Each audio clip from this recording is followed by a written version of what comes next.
Sur la place Jean-Bart, le sujet est dans tous les esprits. La ville de Dunkerque doit-elle bientôt se reconfiner? Les habitants hésitent. Ils s'accordent pour décrire une situation sous tension.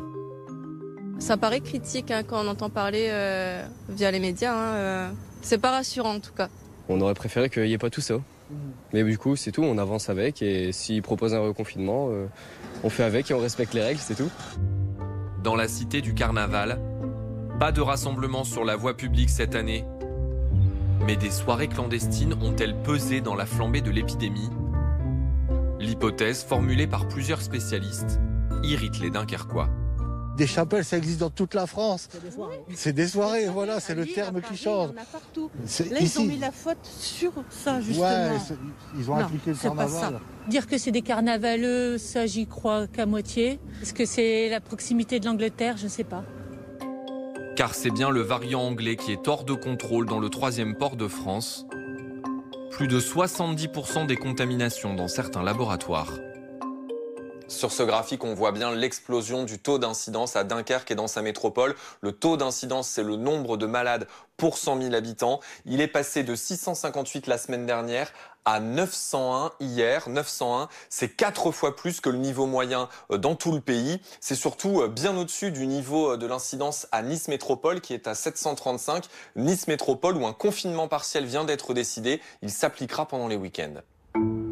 Les commerçants dunkerquois s'attendent à une mesure similaire pour les prochains week-ends.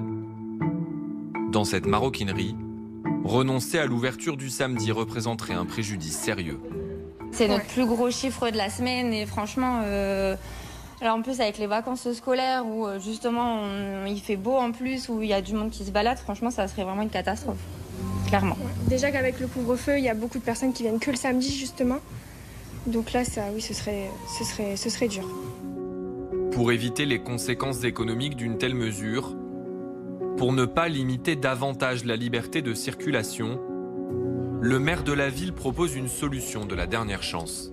Une immense campagne de prévention autour d'un slogan, zéro rassemblement, zéro regroupement, avec la mobilisation de toutes les mairies, de la communauté urbaine, pour appeler tous les employeurs du territoire, pour leur demander de mettre à fond le télétravail. Un appel à la population pour qu'on diffère les événements familiaux, les anniversaires et autres retrouvailles entre amis, différés à largement après le 15 mars. Ces dernières heures, Patrice Vergrit a été en contact régulier avec l'exécutif qui adopte une nouvelle stratégie.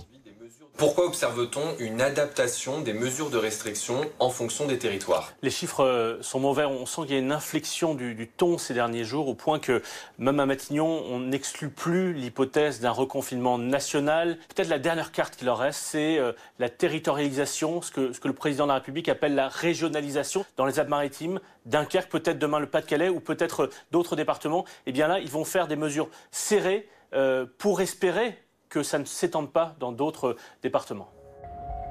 Une méthode qui devrait être évoquée lors d'un conseil de défense à l'Élysée ce mercredi.